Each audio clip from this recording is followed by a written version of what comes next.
ഇന്ന് നമ്മൾ ബ്രെഡിൻ്റെ കൂടെ കഴിക്കാൻ പറ്റിയിട്ടുള്ളൊരു മുട്ട മസാലയുടെ റെസിപ്പി ആയിട്ടാണ് വന്നിരിക്കുന്നത്. വളരെ സിമ്പിളാണ്, എല്ലാവരും റെഡിയാക്കി എടുക്കുന്നത് തന്നെയാണ്.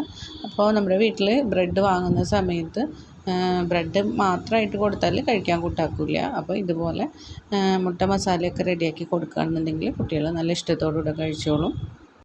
അതിന് വേണ്ടിയിട്ട് നമ്മളിപ്പോൾ കുറച്ച് മുട്ട എടുത്തിട്ട് പകുതിയായിട്ട് മുറിച്ച് ഇതുപോലെ ഒന്ന് ഫ്രൈ ആക്കുന്നുണ്ട്. അപ്പോൾ ഫ്രൈ ആക്കുന്ന സമയത്ത് ഞാനിപ്പോൾ മഞ്ഞൾപ്പൊടിയും മുളക് പൊടിയും അതുപോലെ തന്നെ കുരുമുളകിൻ്റെ പൊടിയും ഗരം മസാലയും കൂടെ ചേർത്ത് ഓയിൽ ഒഴിച്ചിട്ട് നമ്മൾ ഫ്രൈ ആക്കി എടുക്കുകയാണ് ചെയ്യുന്നത്. അപ്പോൾ ഈ ഒരു സമയത്ത് നമ്മൾ തിരിച്ചും മറിച്ചൊക്കെ ഇട്ട് കൊടുക്കുക. പിന്നെ അതുപോലെ തന്നെ മുട്ട പൊട്ടിത്തെറിക്കാനുള്ളൊരു ചാൻസ് ഉണ്ടാവും. അപ്പോൾ പൊട്ടിത്തെറിക്കാണ്ട് കുറച്ച് നീങ്ങി നിന്നിട്ടൊക്കെ അത് ഫ്രൈ ആക്കി എടുക്കാം. ഇത് ഞാൻ വീഡിയോ ഇടണമെന്ന് വിചാരിച്ചിട്ട് പിടിച്ചതൊന്നുമല്ല, വെറുതെ ഇങ്ങനെ ഷൂട്ട് ചെയ്ത് വെച്ചപ്പോൾ പെട്ടെന്ന് അങ്ങനെ ഒന്ന് ഇടാമെന്ന് തോന്നി, അങ്ങനെ അത് എഡിറ്റ് ചെയ്തെടുക്കുകയാണ് ചെയ്തത്. ഇതെല്ലാവരും ചെയ്യുന്ന കാര്യമായിരിക്കുള്ളൂ, എന്നാലും ഇതൊന്നുകൂടെ ഒന്ന് കണ്ടു നോക്കാം. ഒരു പാൻ ചൂടാക്കിയിട്ട് അതിലേക്ക് നമുക്ക് ഓയിൽ ഒഴിച്ചു കൊടുക്കാം. എന്നിട്ട് സവാള, പച്ചമുളക്, ഇഞ്ചി, വെളുത്തുള്ളി ഇത്രയും കൂടെ ചെറുതാക്കി ഒന്ന് അരിഞ്ഞിട്ട് നമ്മൾ ഒന്ന് വഴറ്റിയെടുക്കണം. അപ്പോൾ വളരെ ചെറുതായിട്ടാണ് അരിഞ്ഞെടുത്തിരിക്കുന്നത്. ഇനി ഇതെല്ലാം കൂടെ നല്ലോണം ഒന്ന് മിക്സ് ചെയ്തിട്ട് നല്ലോണം ഒന്ന് വഴറ്റിയെടുക്കുക. സവാള വഴന്ന് കിട്ടാൻ വേണ്ടിയിട്ട് ഒരു നുള്ളു ഉപ്പും കൂടെ ചേർത്ത് കൊടുക്കുക. അപ്പോൾ നമ്മൾ മുട്ട പുഴുങ്ങാൻ നേരത്ത് നമ്മൾ ഉപ്പിട്ടിട്ടാണ് പുഴുങ്ങിയെടുക്കുന്നത്. പിന്നെ നമ്മൾ ഫ്രൈ ആക്കുന്ന നേരത്തും ഒരു നുള്ളു ഉപ്പ് ചേർത്തിട്ടുണ്ടായിരുന്നു. അപ്പോൾ ഇതിലും നമ്മൾ ഉപ്പ് ചേർക്കുമ്പോൾ ഒന്ന് നോക്കിയിട്ടൊക്കെ ചേർത്ത് കൊടുക്കുക. പിന്നെ ഇതിലേക്ക് നമുക്ക് കുറച്ച് കറിവേപ്പില ചേർത്ത് കൊടുക്കാം.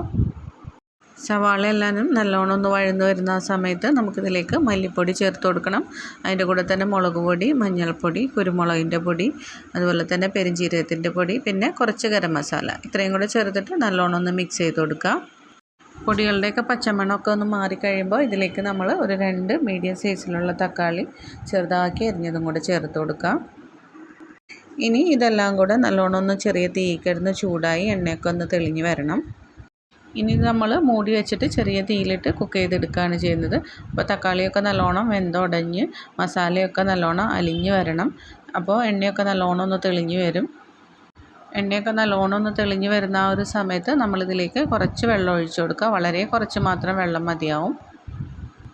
അപ്പോൾ ഇതിൻ്റെ ടേസ്റ്റ് ഒന്ന് ബാലൻസ് ചെയ്യാൻ വേണ്ടിയിട്ട് 1/2 സ്പൂണ് പഞ്ചസാരയും കൂടെ ചേർത്ത് കൊടുക്കുന്നുണ്ട്.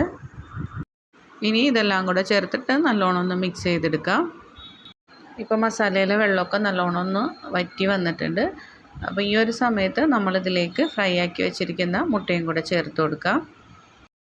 ഈ ഒരു കറിക്ക് എപ്പോഴും നല്ലത് ഇതുപോലെ പകുതിയാക്കിയിട്ടുള്ള മുട്ട തന്നെയായിരിക്കും. അപ്പോൾ ഇതിൻ്റെ ഉള്ളിലത്തെ മഞ്ഞക്കരുവും അതുപോലെ തന്നെ ഇതിൻ്റെ മസാല എല്ലാം കൂടെ നല്ലോണം ഒന്ന് പുരണ്ട് വരുമ്പോഴാണ് ഈ ഒരു മുട്ടക്കറിക്ക് ഒരു വെറൈറ്റി ടേസ്റ്റ് ഉണ്ടാവുക.